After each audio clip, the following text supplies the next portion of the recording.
कृष्ण जन्माष्टमी राजा कंस के युग से संबंधित है। लंबे समय पहले कंस मथुरा का राजा था। वह अपनी बहन देवकी के एक चचेरे भाई थे। वह अपनी बहन को गहरे दिल से प्यार करता था और कभी भी उसे उदास नहीं होने देता था। वह अपनी बहन की शादी में दिल से शामिल हुआ और आनंद लिया। एक बार जब वह अपनी बहन के ससुराल घर जा रहा था, तभी उसे आकाश में छिपी आवाज से चेतावनी मिली कि कंस, जिस बहन को तू बहुत प्यार कर रहे हो, वह एक दिन तुम्हारी मृत्यु का कारण बनेगी। देवकी और वासुदेव का 8वां बच्चा तुम्हें मार डालेगा। जैसे ही उसे यह चेतावनी मिली, उसने अपने सैनिकों को अपनी बहन देवकी और उसके पति वासुदेव को कारागार में रखने के लिए आदेश दे दिया। उसने मथुरा के सभी लोगों के साथ क्रूरता से बर्ताव करना शुरू कर दिया।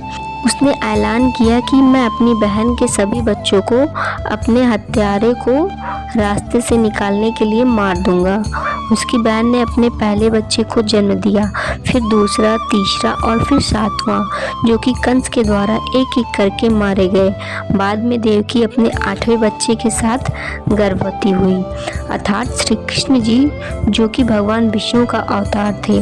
भगवान कृष्ण ने द्वापर युग में मध्य रात्रि में श्रावण के महीने में अष्टमी 8वें दिन को जन्म लिया।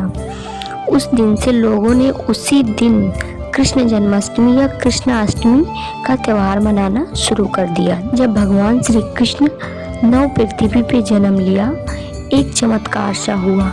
जेल के दरवाजे अपने आप खुल गए, रक्षक सो गया और एक छिपी हुई आवाज ने कृष्ण को बचाने के लिए रास्ते के बारे में वासुदेव को बताया।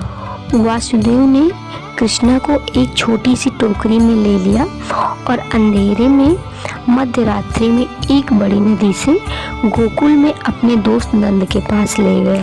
उन्होंने एक बरसात की रात को पार किया, जहाँ शेषनाग ने उन्हें मदद दी।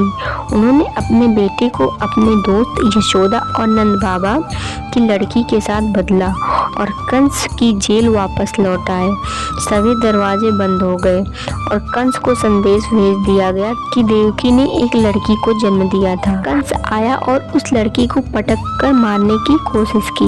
उसी समय वह लड़की कंस के हाथों से अदृश्य होकर आकाश में अपने असली रूप बिजली कन्या के रूप में प्रकट हुई और उसने चेतावनी दी, कहा, अरे मूर्ख कंस, तुम्हारा हत्यारा तो बहुत सुरक्षित जगह पर बढ़ रहा है और जब भी तुम्हारा समय पूरा हो जाएगा तब वो तुम्हारा वध कर देगा।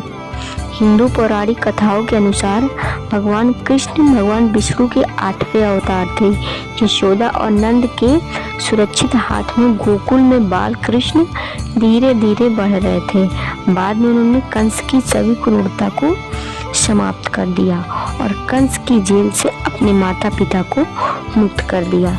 कृष्ण की विभिन्न शरारती लीलाओं से गोकुलवासी बहुत खुश थे।